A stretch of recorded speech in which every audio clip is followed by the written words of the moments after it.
avez un rôle à jouer pour aider à corriger les excès du passé. Vous les collègues du Grand qui quittez les groupes armés, je vais le dire.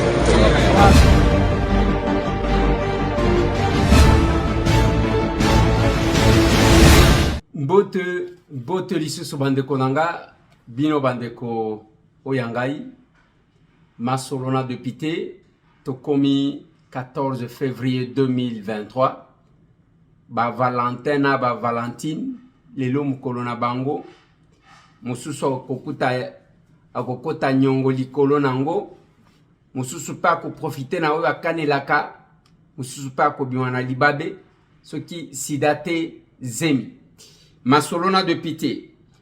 Masolona député bandeko nangai ba commandant ya force régionale ba sanganaki ba décider pona que M23 alongwa bisika azali. Isa sango ya malamu to ya mabe, je vais développer parce qu'il y a un piège là-dedans. Masolona député. Masolona député, coup de poing frappe encore. Espace Tchétché, Chopa Vodacom, Nalemba, Super, et Boukami, et Zanase. Masolo na député. Masolo na député, Bande Konangai, UDPS Bandundu, Bako Senga démission à gouverneur, il y a province ya Kwilu. Pour n'a propos naïe, je crois que j'ai abordé cette question plus d'une fois. Masolo na député.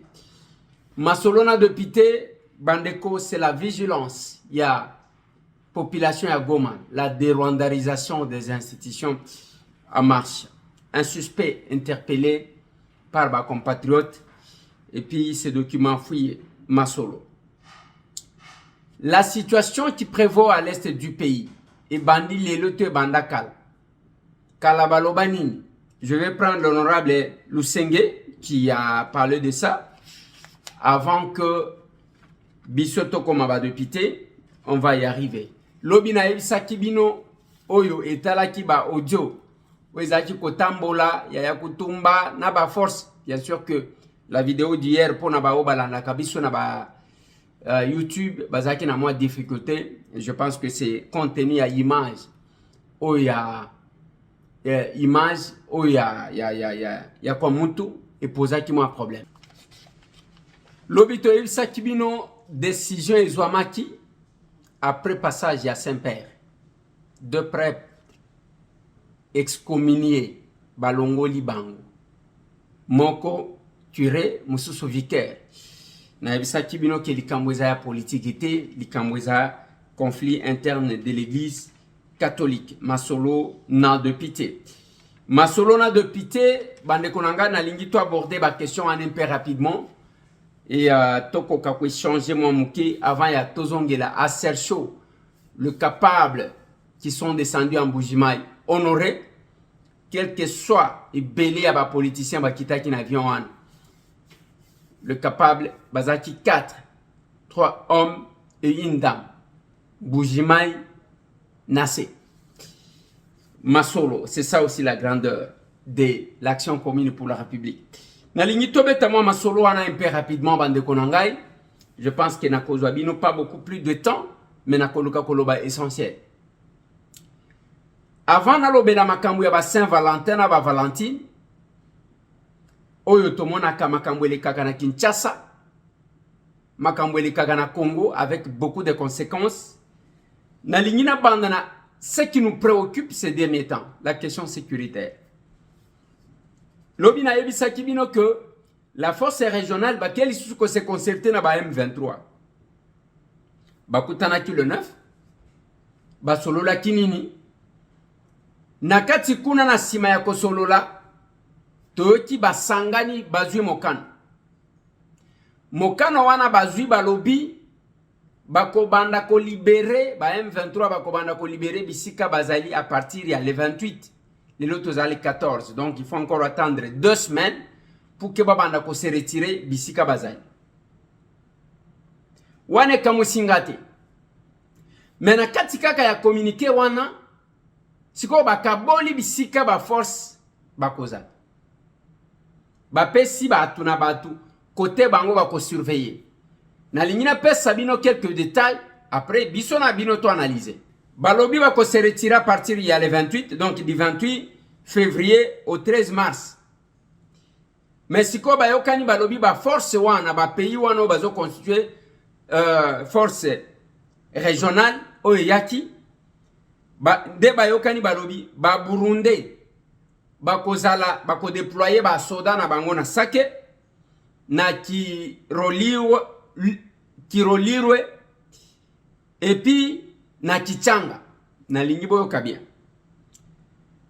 ba Kenya na ba Soudanais bango ba kozala na Kibumba, Rumangabo, Tongo na Kishishe. Ba Ugande bango ba kozala na Bunagana na Kiwanja pe na Ruchuru. E na kati communiqué wana balobi ke ba pays oyo nanu batindi ba soda na bango te batinda bango mbangu mbangu.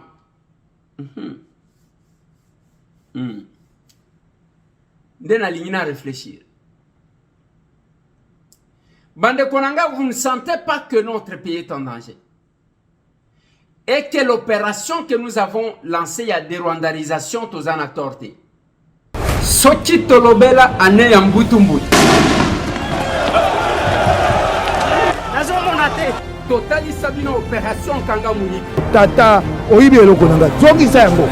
Toleka na identification. Tobani biso tu tolegu de classe moko. Pona mbula oyo. Et ça année ya des rwandarisations de la RDC. Mais on ne va pas laisser des étrangers venir occuper le pays d'autrui et si on veut le repousser, on devient génocidaire. Le problème aujourd'hui de l'insécurité dans la région des Grands Lacs s'appelle le Rwanda. C'est le Congo qui a des terres à récupérer au Rwanda et non le contraire. Bakor Bassigna. Des ministres de la Défense congolais et rwandais. Ils signent un accord. Ils ont hypothéqué notre souveraineté. Les deux parties conviennent de ce que les armées rwandaises peuvent entrer au Congo et surveiller les 9 frontières. Système ezabatu bachango en place.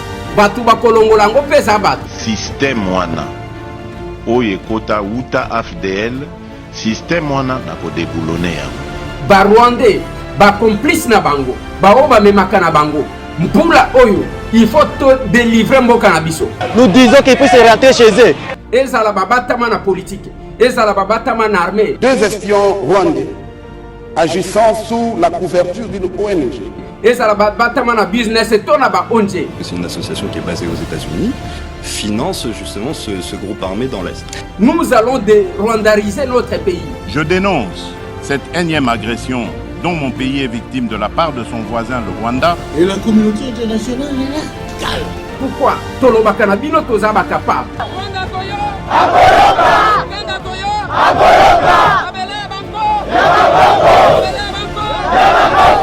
Opération de rwandarisation de la RDC.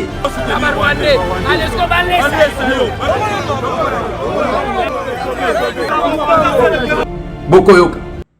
Bozo sentir tes complots international pona ngonga oyo bazo décider boy ba soda na biso lobi ba frapper ba récupérer je crois 4 villages sake oyo bazo loba que ba force oyo ba Burundi ba kende ezali entre les mains de l'armée congolaise ezana kati ya maboko ya ba terroriste te ezana kati ya maboko ya ba Rwandais te. Mais babundi ba meti ko avancer nde kuna FRDC zo betaka bango bibotu. Mais nangonga wana bango balobite il faut M23 va komanda ko se déplacer le 28. Mais entre-temps, l'M23 ne fait que tuer, piller, brûler, incendier. Na ba contact nyonso ba ko salaka mikolo nyonso ya ko sollicitaka. Mais yo il faut yana biso pour que ba brandir ba fils du pays que bangonde baza à la base ya makambo. Balobi bangonde baloba ke bangonde baza à la base, bomoni ke bazo revendiquer. Ndenge Kagame ba komi ko changer muke. Awa e komi ke ezana ba congolais oyo balingi bazonga na mboka na bango. Quels sont ces congolais là? Bakenam colonie. Vous venez même tuer dans les camps de réfugiés. Ba Congolais bazawat. Bande konangai. Cette force, tango zomona o ba Ougandais, ba kende na Bunagana. Banani ba kotisa ba Rwandais na Bunagana. Ce ne sont pas les Ougandais. Voilà pourquoi ceux qui osent Hollanda, biso ya biso marche, tout ça, contre l'agression rwando-ougandaise. Tolobango nengwa. Même temps gozoka, masasi ezobete biso tozoloba asser chaud. Asser mokili mobile. Tangu tozoloba tokobanga to tokobangisa.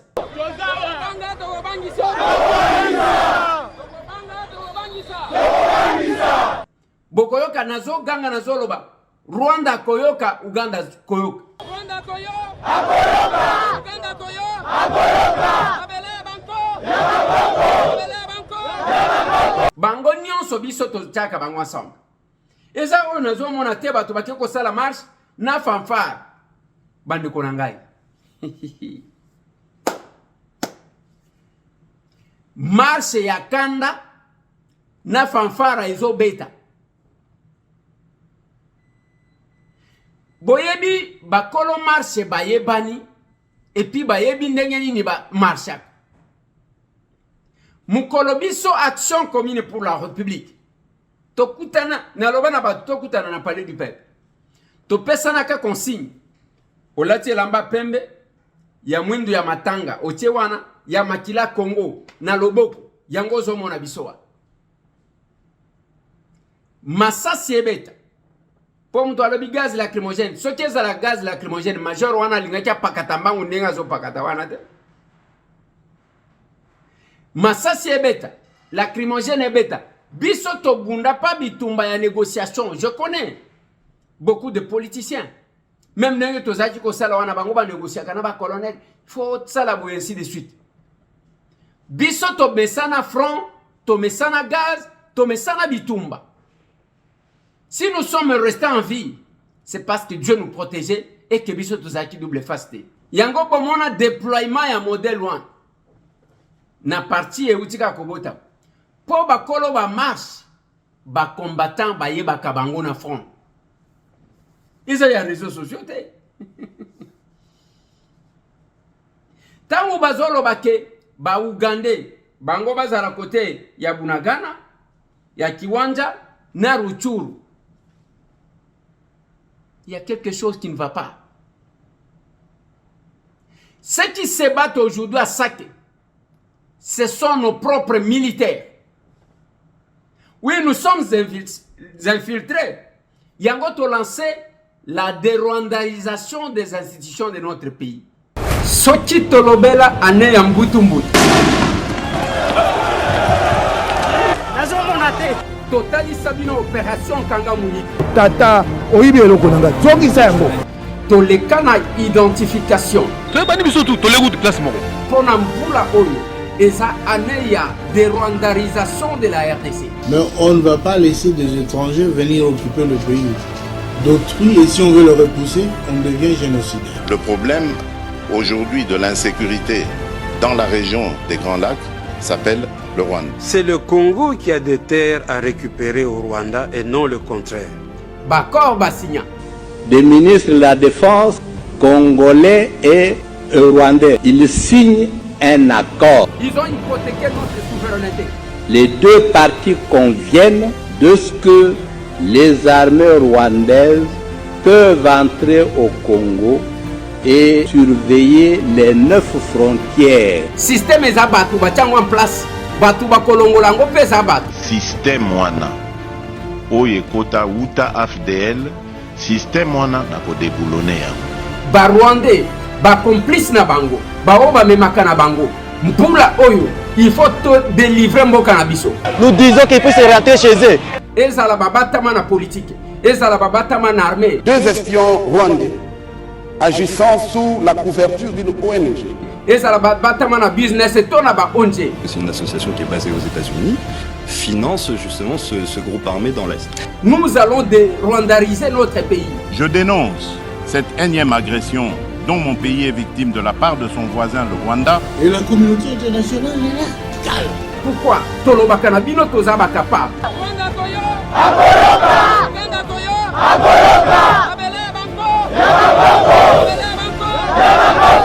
Opération de rwandarisation de la RDC.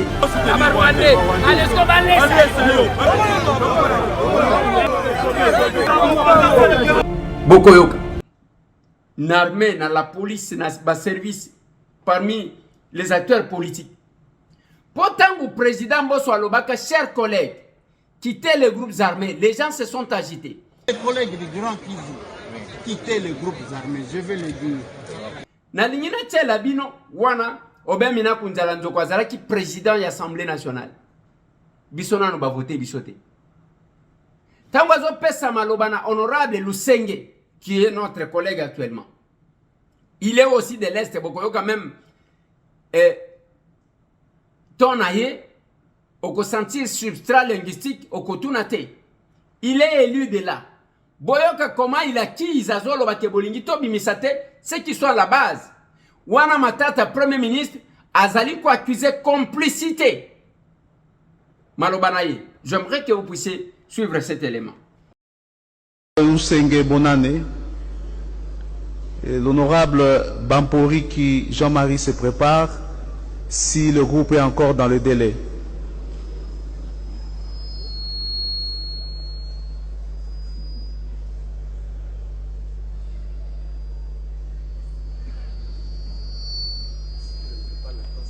Merci. Rapporteur.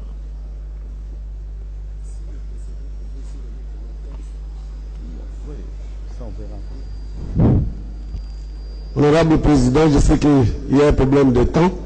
Je préfère résumer le document que j'ai préparé pour l'Assemblée. Le texte, vous le trouverez dans la presse, je l'ai mis là-bas. En résumé, je voulais parler de la question de la sécurité.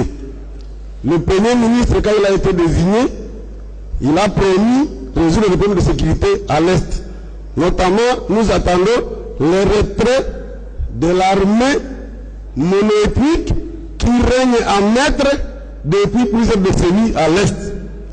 Nous voulons rappeler que cette armée qui sème la terreur est installée depuis la création de la rébellion RCD. Sous le E+4, la même armée est maintenue. Mutebushi vient de Bukavu, il s'installe à Kichanga, au nord Kivu, plus rien ne bouge. La même armée devient CNDP, la même armée devient Bosco Taganda, et ce sont les choses qui se font et se refont. Je voudrais en appeler à la communauté nationale ici représentée pour dire que la population en a assez avec les politiciens de l'Est du pays. Il faut que les gens le savent. Les députés du Nord Kivu se sont réunis la dernière fois, ont déposé un mémorandum qui sied chez le président ici. Ils disent que les tireurs de ficelle sont bel et bien ici à Kinshasa. Pourquoi, monsieur le Premier ministre, vous ne voulez pas qu'on le pointe du doigt? Que protégez-vous, monsieur le Premier ministre? S'il y a insécurité, puisque les gens de l'Est qui ont commandant suprême de l'armée, ils ont eu ministre de la Défense que voici. Ils ont eu tout. Conférence de Goma, toujours Pango. Conférence de... C'est toujours eux. Pourquoi ils ne veulent pas parler de qu'est-ce qui ne va pas chez eux pour qu'on demande maintenant à l'Ouest d'intervenir? Comment l'Ouest va intervenir sur des questions qu'ils veulent cacher? Disons ce que vous ne savez pas. Premier ministre, ouvrez la boîte, qu'on vous dise que tel est dans cette affaire. Qu'on vous dise cette armée mono-ethnique, nous ne voulons pas du tribalisme militaire. Monsieur le Premier ministre, vous entretenez l'armée ethnique sur place pour quel intérêt? Alors, si vous ne voulez pas, dites que c'est votre affaire, vous êtes prêt à vendre le pays. Si c'est ça votre affaire, n'embrouillez pas la nation et dites-le nous clairement. Nous voulons faire savoir ici que si ce gouvernement ne décide pas de terminer l'affaire, apprenant les militaires mono-ethniques qui sont là-bas, alors, disons-le clairement, vous trahissez la nation. Il ne faut pas qu'on ait peur de vous le dire. Je crois qu'il faut le noter, la nation en a assez avec cette question de tourner autour du pot autour de la... Quand on vous demande de relever les militaires qui y sont depuis longtemps, nous sommes prêts à vous dire tel citoyen qui est ici est dans cette affaire. Vous ne voulez pas qu'on le dise. Pourquoi? Donc, je crois que ce n'est pas nécessaire de dire plus que ça. Je conclue en disant que la ville de Goma, pour tendre la main à l'ouest, a voté contre Vila Kikanda pour lui dire, nous, les gens du Nord qui vous trahissent. Vous de l'ouest, venez nous aider. Demandez à ces gens pourquoi ils trahissent leur pays. Demandez à ces gens pourquoi on soutient les pays voisins à dominer leur pays, mais ces pays voisins-là ne nous aident à rien. Quel est le problème? Je m'arrête là pour dire que si le Premier ministre actuellement nommé, lui n'aura pas d'excuses. Son prédécesseur, on peut l'excuser, il ne connaît pas les affaires de l'Est. Mais lui, il y a vécu. Si, encore une fois, comme le ministre de la Défense, sortant, il a déclaré ici, en réponse à ma question, qu'il va retirer tous ses militaires. Il vient de quitter, il ne les a pas retirés. Vous aussi, si vous ne sortez pas ces gens-là, nous dirons que vous vous attendez quelque part pour vendre l'Est, alors ne dérangez pas tout le monde, c'est votre affaire, vous aurez vendu, on s'arrête là, merci beaucoup.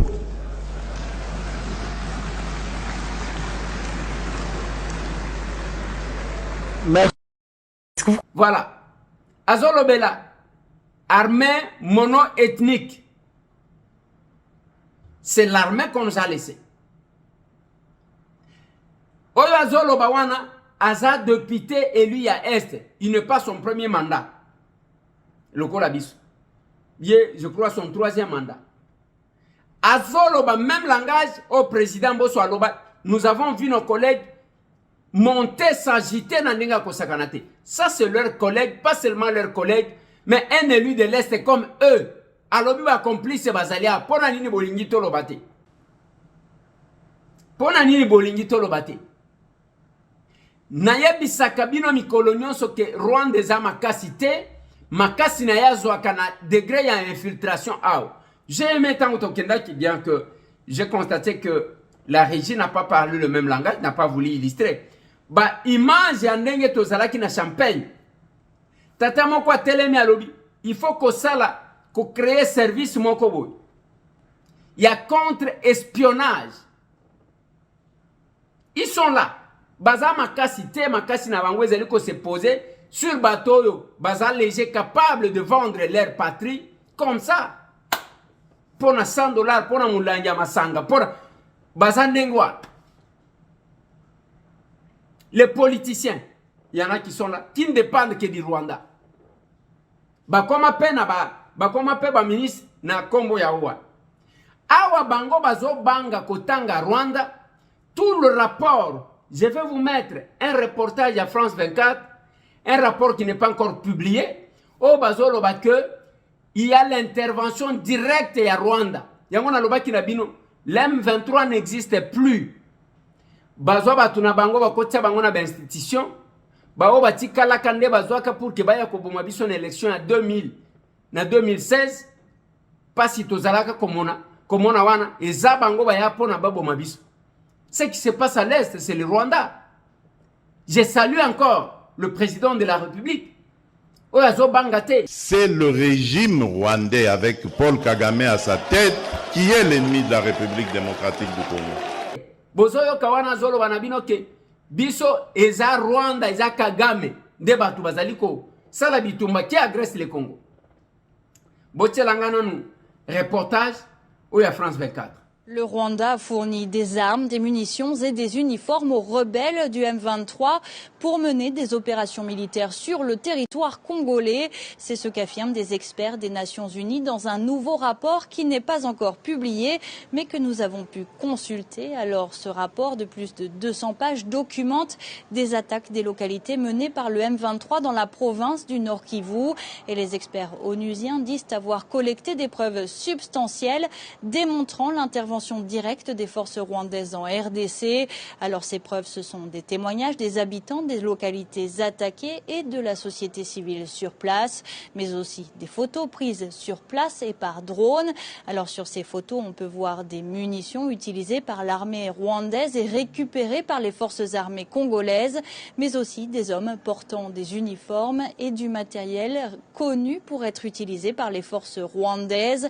Le rapport documente des faits qui se sont produits entre novembre 2021 et octobre 2022.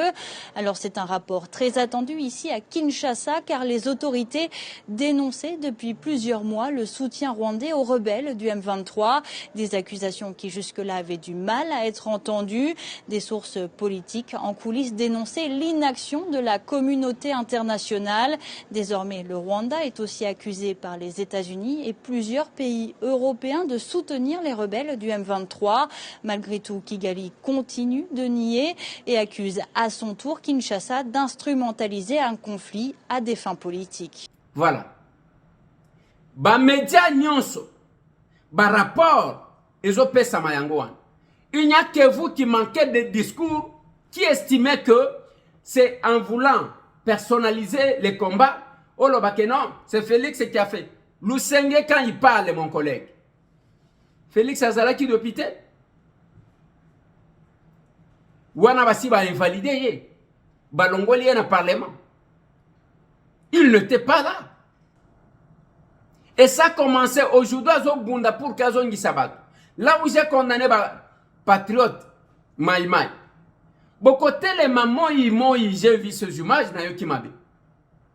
Que tokei na Nord Kivu na ba moto vous filmez. Tokei ko bunda. Est-ce que Mboaswa Aganga? J'ai regretté toute la journée d'hier. 20 ans, plus de 20 ans na Zamba ya Yakutum. Oya kosala amateurisme à modèle 1. Je vous ai même fait remarquer que la difficulté avec ma déclaration à modèle 1, ce qui est zaillé exactement, parce que moi je ne connais pas sa voix. C'est plus dangereux. S'exposer l'armée, c'est exposer la République. Et ça aussi qu'on trahir Mboka na yo. Parce que avec ma déclaration de la communauté internationale, sanctionner Ngaï alors que vous toujours travaillé na armée congolaise, il faut sanctionner l'armée congolaise. To uti kobima nambargo voile out. Boya kokoti sabiso. Ba moto wana bozozo. Ngana éviter, je connais aussi un peu l'est. Ezaya ke boko magoma mkoloni. Boko le kanzelani. C'est quand même compliqué, mais je vis le débat. Même s'il faut analyser na d'émotion. Lobi na ebisa kibino que bitumba les combattants babandana diaspora babandana bango bien. Mais le comment ko ya détourner bat. Et comme bande ko ya pare ko balobi colonne 5, colonne 8 kende boyna bande. Est-ce que zalak les Rwandais n'ont pas ozomona wana bozo ka ke ba perte bazali ko enregistrer na barana ba bozo ka te que bazo pekisa même matanga basala nguna na Rwanda te mais biso ya ko publier ça wa au lieu de soutenir notre armée to lukanenge nini ya ko dérwandariser en dénonçant notre zakunate awa les États-Unis d'Amérique bisika na zwa misiko yo militaire commandant sorti général au coopérer na benemi. Il n'y a pas de démocratie à respecter là-bas. Bako condamner yo chaise électrique OK penza ba vandisi yo ba matisi ti okufi. Bamboka ngo ya vieille démocratie. Nous voulons être démocrates plus que batongo ba memela biso démocratie. À ce point il n'y a pas de droits de l'homme. Au Kolobate parce que c'est la patrie ou rien. Bien sûr, nous sommes en train de blaguer. Nous voulons tout politiser. Et vous estimez que, et c'est ça. Il n'y a pas de problème. Faites vos vidéos. C'est sur base de ça qu'on va vous élire. Nous réunissons les vidéos. Je dois saluer ceux qui sont à Goma. Les patriotes qui sont là, très vigilants. Bamoni mutumoko sispe barabio. Yo uchiwa.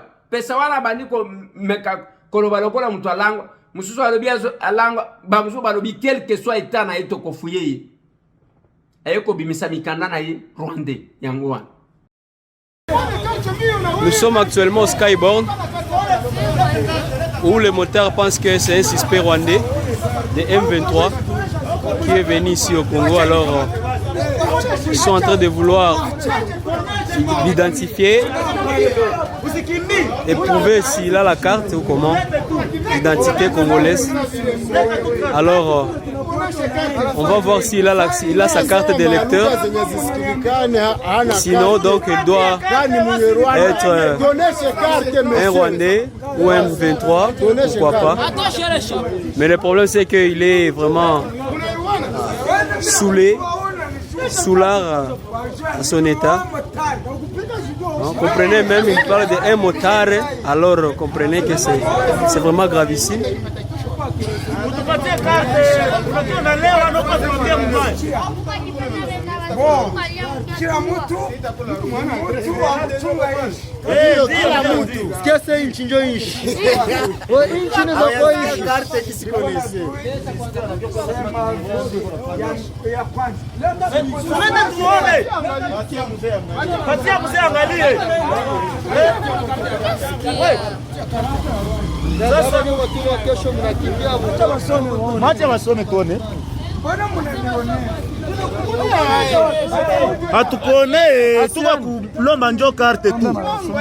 Je vais savoir si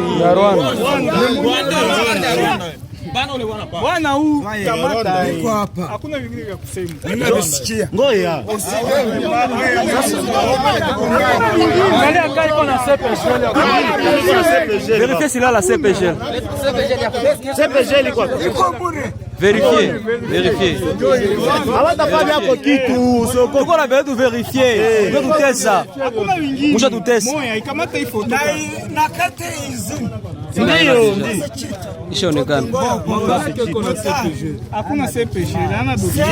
Vérifions s'il a la CPG.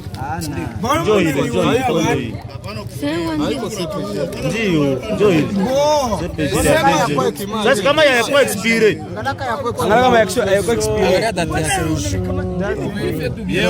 Est-ce que ni yeye ule tena kule photo?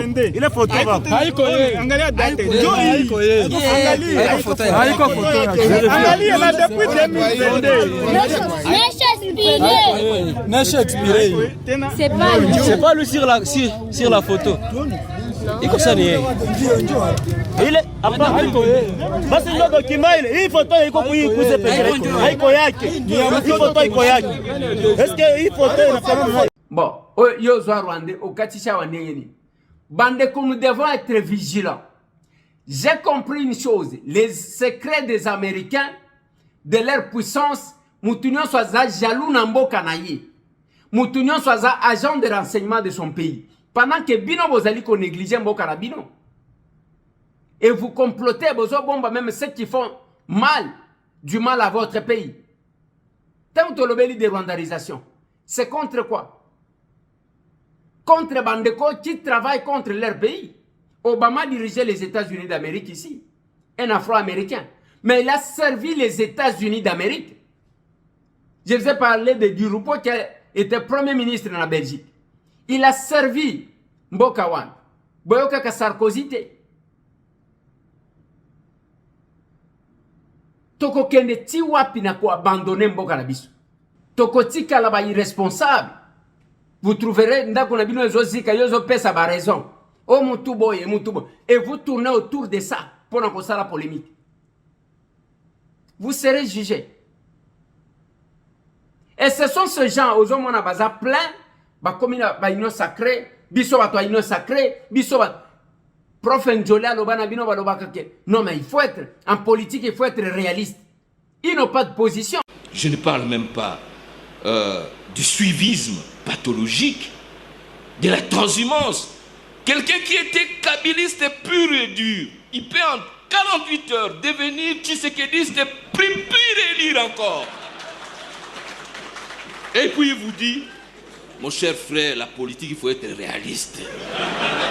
J'ai créé ces partis-ci pour rester à l'opposition. Et bazwa kabatu vraiment rapide oyo bakoki ko parrainer ba. Bochi ko landa ba ocho ya gouverneur ya Kwil. Et lobby bande ko ya IDPS ba ke ko telemela ye pour qu'elle démissionner.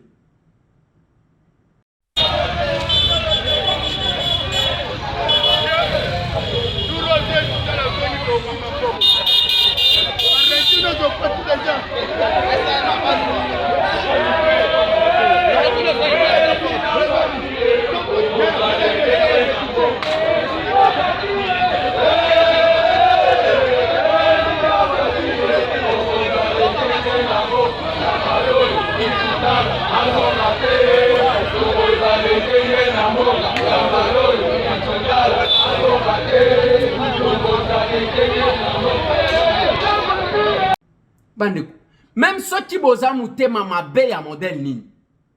Même ceux qui boza ba trip baliste ya modèle nini. Kwilu boza na 4 membres ya gouvernement. 4 j'ai dit. 4. Vice-ministre ya mine Godard Mutemona. Oye kozwa Didier Mazenga. Oyo Antoinette Kipulu. Oye kozwa Nana Manouani. Oyo aza premier chef de l'État. Et si quelque chose ne se fait pas dans le Bandundu, beaucoup condamné nani. On vous a donné l'opportunité. Oyo ngana lobaka na batetela mikolo nyonso. Na lobaka na bango ezana batu bazaka na chance lokola batetela te. Tous les régimes va se retrouver à CAC et en bonne position. Tous les régimes.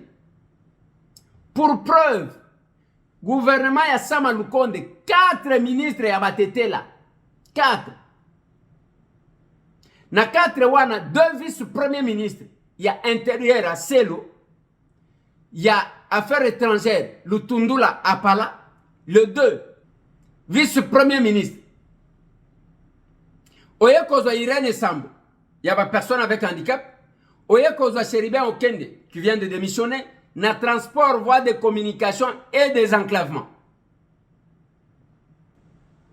4. Balingaka batu modèle nini. Et ceux qui n'a sankuru eloko c'est limité. Bino bokoloba na nani. Heureusement que mon peut passer. Action commune pour la République. Papa tselangana mo extrait wana ya tata oyo. Klebowa abetana na kitetela. Hello. Teko la wolo wasala olemu uchikitanelo lo sankuru. Hello. Dimi leko la wolo wasala o chikitanelo le kambelo walusankoro. Elo we eko la wolo wasala o chikitanelo wo kambelo lo sankoro. Aser chaud. Aser chaud. Chaud. Anaso sankoro che la kinyu apôtre les konjaye nakatako kombo les konjaye la jo kadimo la kambo che ayo kadimo oui te ko la wolo akadimo la kambo we e ko la wolo akadimo la kambo te ko la wolo akadimo la kambo 2023 chaud aser chaud aser Lodja chaud, Katako chaud, Sankuru Kotondo chaud, La Diallo chaud, Chumbe chaud, Wembonyama chaud. À bientôt, le Sanko apôtre. Cléboa.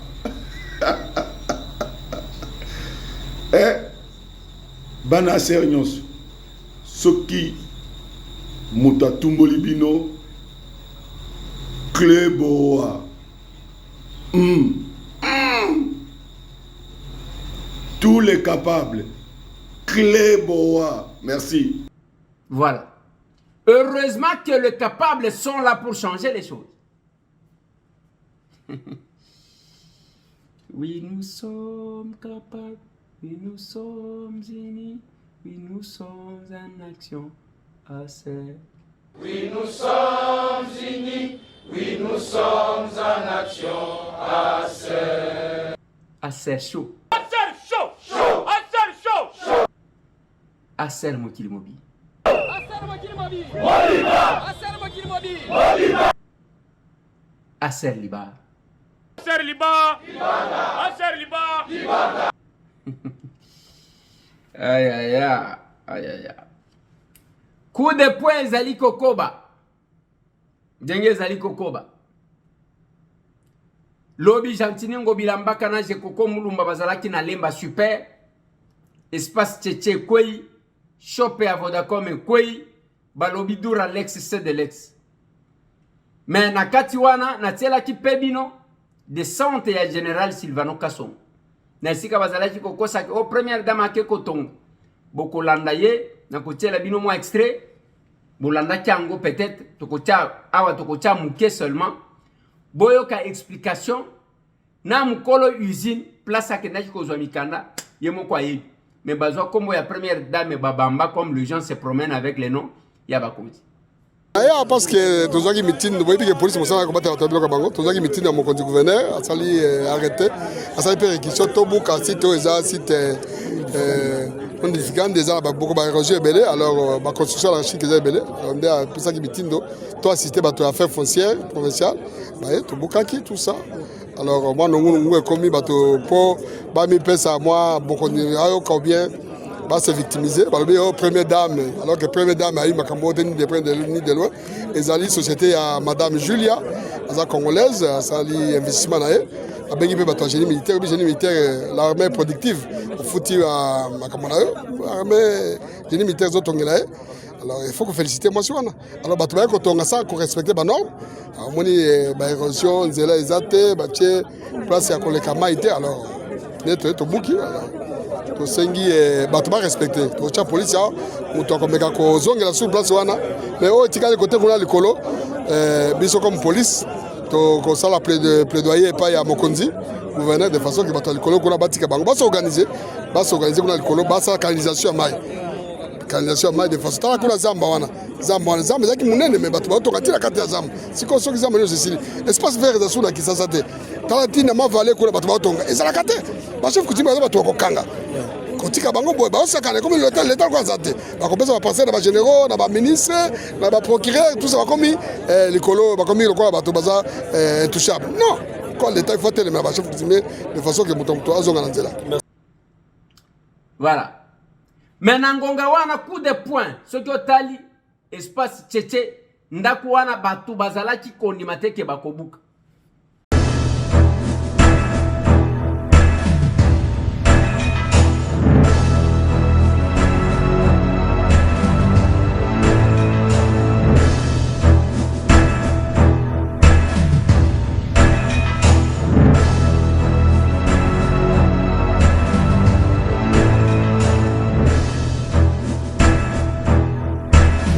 Mobila, pour ça que tu ne vois pas la terre. Pour moi, là, c'est là, comme on a collé. Pour ça que tu ne vois pas la terre.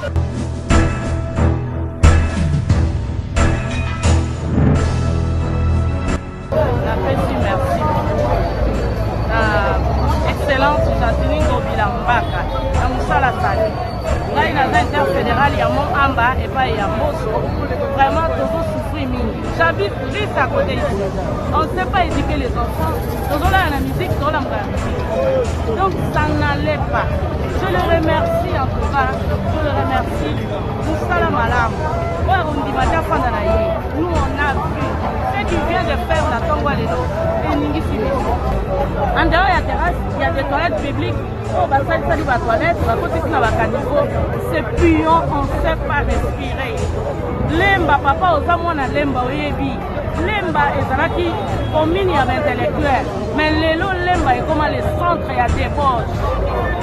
ezotika kaka boye te mabele nyonso eza ya leta eza teke lokola liboso na yo eza monene que tu dois te permettre de construire ou de travailler ndenge olingi papa yo mokonzi na Kinshasa oyo tu dois faire quelque chose de grand acteur si possible ata ndenge obongisi na limeteur clôture otie bapelouse otie badalete et puis c'est fini bato baza sur baterrasse ville ezali sous pauvreté et puis ezali source ya insécurité biso tosepeli ndenge bazolongola salte oyo elongwa me ndenge basali bwatuka tosepeli makasi bakontinue barendre ville propre biso nyonso ekozala mpona lokumu ya mboka mpe ya biso bakongolais. Balobi, la force revient à la loi et non aux individus. Na makamu nyonso wana bazo bukaka babandaki kuna na bedengaliem nako ebisaka bande kuna ngayo bazali banda mbongo ya poto eza mbongo ya pasi avant obimisa yango tunaka biso tunaka batu bazo kosa yo general moko azawana magistrat moko azawana biloko General Silvano Kasonga uchi koloba yangwana jere makambu na yo moko. Mais biso na action commune pour la République. Est-ce que koti komi tunate nalingi ceux qui la régie peut m'aider ya kotie langai moi audio moko ya mama moko maman Marie José. Cette maman là bokoyo quand même voir na ye akomi mukolo. Mais azolo bana famille na ye bana na ye nyos azolo bana bango que la solution c'est la serre action commune pour la République. Est-ce qu'on peut mettre cet audio là?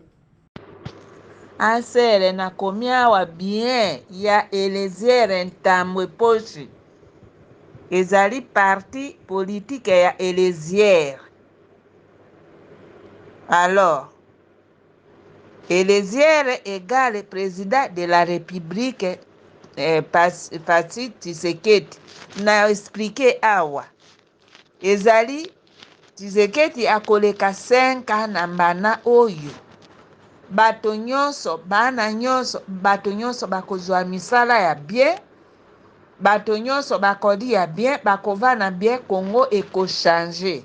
Eliezer alobaka vérité boke ne pas mosusu te bino nyonso bovote ASER ozala na mboka ozala na boma ozala na Kinshasa Matadi esika nyonso ozali il faut que voter ASER parce que parti wanane bakoko na bakokololo na biso bako continuer ko vivre vie ya bien po Congo ekochange. Congo ekochange yango wana na lobby bato tu famille nanga libota na biso mobimba ozala na poto na Allemagne na Angleterre bisika nyonso na France na Belgique na États-Unis biso toko voter ASER. Boyoki mpona bamiyibi oyo bazoboma biso baya kopesa basukali mbongo namoni bapesinga $100 na vote bango zwa mbongo liya me na lele ya kovote kena na ASER parce que ya ye koluka azwa bokonzi apikama lisusu bongo akontinue na pasi ya koboma na este ya koboma na nzala ya bana basisi klasi misala te bato baingenier neti ndenge bana na ngai wana bazali pe bazo some na Kinshasa mosala ezali te kobotola pe biloko ya bato. Ce sont des voleurs. Parti ya vérité ya bosolo ya makasi ya boboto ya bolingo ezali ASER. Bo voter ASER. Bo voter ASER. Ok, toyokani na kanisi. Bye. Merci beaucoup, maman. On se sent seulement honoré tant que les gens qui ont vécu, qui ont de l'expérience. Quand ils vous orientent, ils ont une expérience là-bas. Yo tika la ozotal. Ça ne me concerne pas. Cette histoire-là, attendez, ça c'est de la merde. Mais c'est votre pays. Vous allez priver la connaissance que vous avez. La sagesse que vous avez. Votre expertise. Vous allez priver mboka na yo. Mais entre-temps, vous allez la batumuno.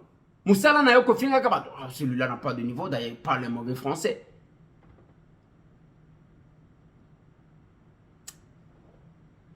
Oli capable. Papa Tchelangana nous descend ya ba capable na mbujima yo balenge. Ces jeunes gens capables Bilan Kalouz, capables Adonis, capables François Tizou et une grande dame qui est avec.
Est tombé.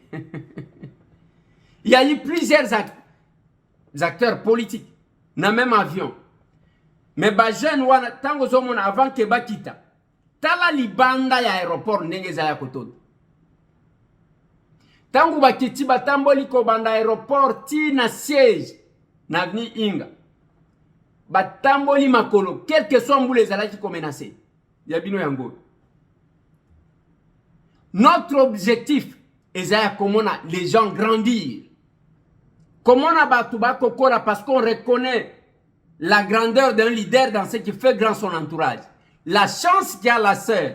Et ça y a que ceux qui ont comme une action commune pour la République. Au comment d'abord nenge bako yambena yo.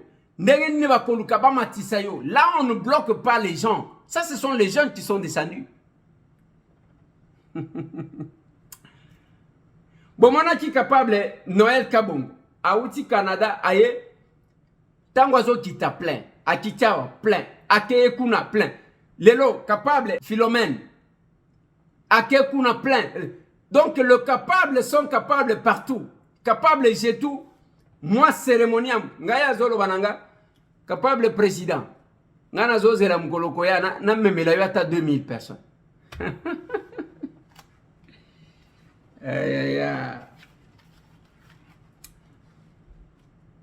Ozo tika la na retard pamba. Tika ko reve, tika ko landa batwara, bango ba diabolisa ka batu kaka ndengwana. Ceux qui ont l'échange patriotique, chaque samedi, ceux qui ont un retard, comme avant 9h, aux en place na katite aux Akaliban. Et c'est ça l'action commune. Nous sommes sur cabine d'ascent et de ceux qui ont bakate. Na commune à Kinshasa. Awa na sali batour. Je venais d'être à Champagne. Je dois dire merci à tous les Congolais. Je dois dire merci à la communauté congolaise ya Illinois. Pour laquelle balinga kikutu nazonga mangute. Nengo zomona bande kubazana Washington State. Tilelo. Awa babuta yiko benganga pour na kende Connecticut. Bao bazana Missouri bakozela. Na lobina bango totala nanu parce que na yokinzo topé lembi il faut nazonga na kende ko se ressources nazonga Congo. Mbujima elobi ba politiciens ba kitaki na ba jeune wana ba bandi kotuna o elisusu banani. Tango bazobi malibanda plein full moko. Yo ya ko be télévision masolo yake bato bamesana mabe bamesana mbongo oyiba yebaka kolia bino mbongo bien parce que boyiba pe mbongo ebele yo tikala distrait ndenge ozawa mabe ya bato bazaka distrait ezande mukolo azwi likambu akoyoka soni te ayo wana vous savez nous voulons amener des investisseurs papa on ne j'ai jamais tikala ko développer mboka na ebi mboka te ba développer et pas ba onje c'est l'état eza mutu nyonso tenda kozala candidat yo ebi bato combien o bazo benga même temps tozo senga ba $1000 alobi papa nazo pesa mbongo nazana posa bato ba yebanga te c'est parce que nous croyons dans ce combat. Le combat dont on parle.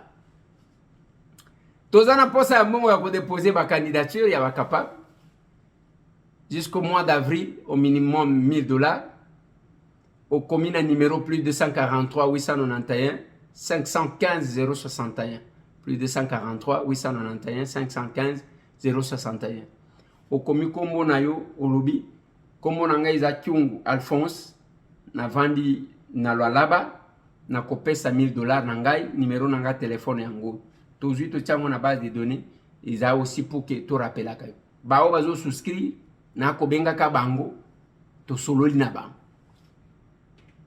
On ne va pas aller faire des courbettes pour aller voler de l'argent. Ils en a bato bazo ya na politique ozomo na penza ke muto azo ya déterminé ya koyip.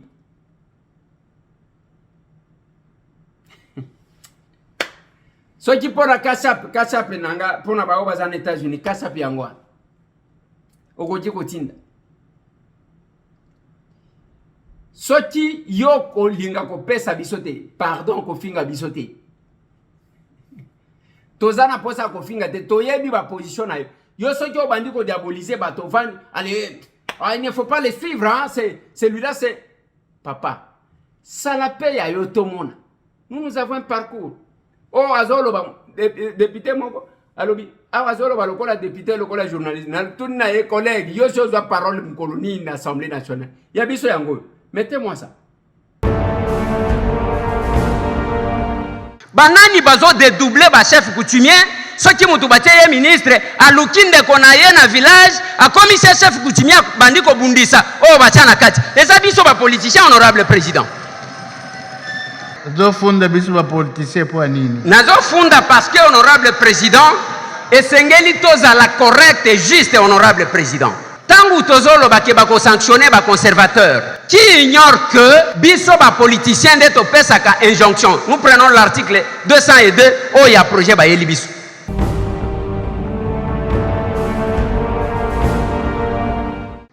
Honorable président ndenge oyebi ba client ya morgue ezabi bembe na Kinshasa j'ai tout un répertoire ya ba morgue ndenge bazali kotonga yango na Kinshasa koluka ba client ya kokotisa na morgue honorable président batu ba koluka kobomisa batu ya pe honorable président oyebisi biso ndenge nini covid ezongi na ba maladie belé na ngonga oyo honorable président nazo yebisa yo ba morgue ezali kaka ko servir pona ko bomba bibembe te et comme ko servir en même temps des chambres froides honorable président soki tozwi ba disposition te biso nyonso ba tutolia ka biloko alibanda to kokufa honorable président.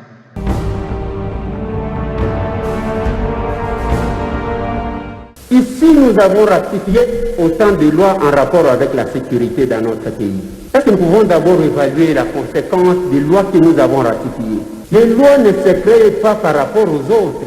Les lois sont votées par rapport à nous-mêmes, par rapport à la République, parce que c'est nous qui sommes bénéficiaires.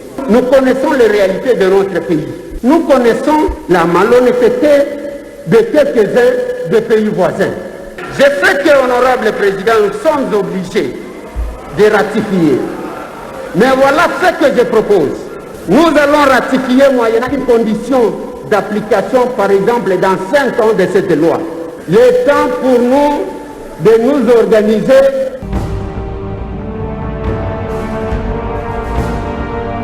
Honorable président, nous soyez et l'homme politique, nos soins à la politique. Elle dit que le ministère est à la représenter besoin de la population. Parce que le ministère pour la salade. La ministre pour la besoin de la population est là. Oui, les amis, madame. Si vous membre va affecter l'enseignement, honorable président, les autres qui n'ont pas voir qui va être la besoin de la population est à toucher dans la madame. Et ça ne peut pas créer un nombre, il y a que institution et un nombre qui a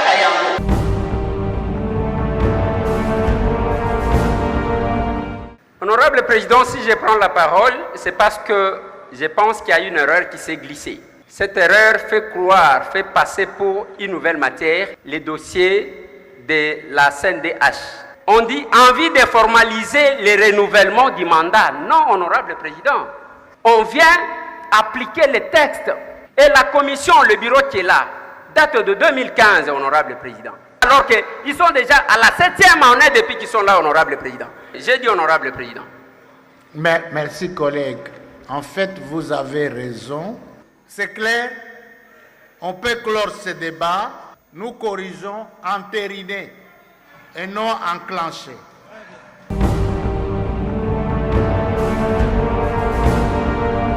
Généralement, dans ces pays, nous avons tendance à vouloir occidentaliser nos lois.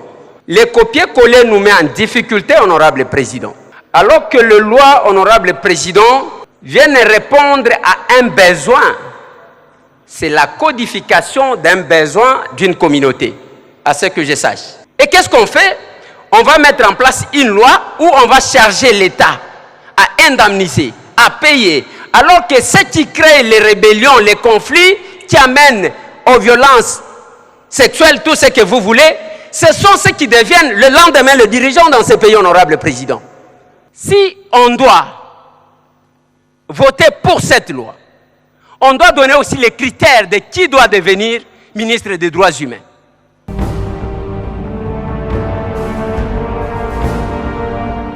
Chers collègues, moi-même je ne suis pas médecin, je ne suis pas infirmier. Heureusement que les docteurs venaient de parler. L'infirmier c'est un généraliste. Il passe partout. Mais la sage-femme est formée uniquement pour suivre la femme. Donc on parle de la santé sexuelle et santé de reproduction. La sage-femme sait détecter, regarder une femme enceinte et comprendre comment elle fait. Voilà où est la différence, chers collègues. Merci à toutes les sages-femmes. Aujourd'hui, c'est votre jour. Merci à notre bureau d'avoir accepté de programmer cette proposition de loi. Merci.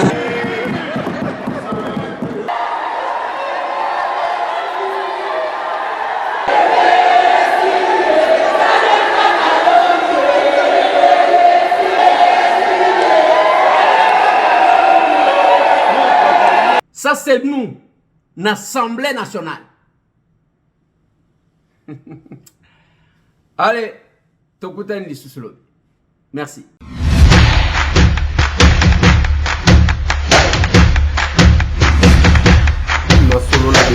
Honorables députés et sénateurs, vous avez un rôle à jouer pour aider à corriger les excès du passé. Vous les collègues du Grand Kivu, quittez les groupes armés, je vais le dire.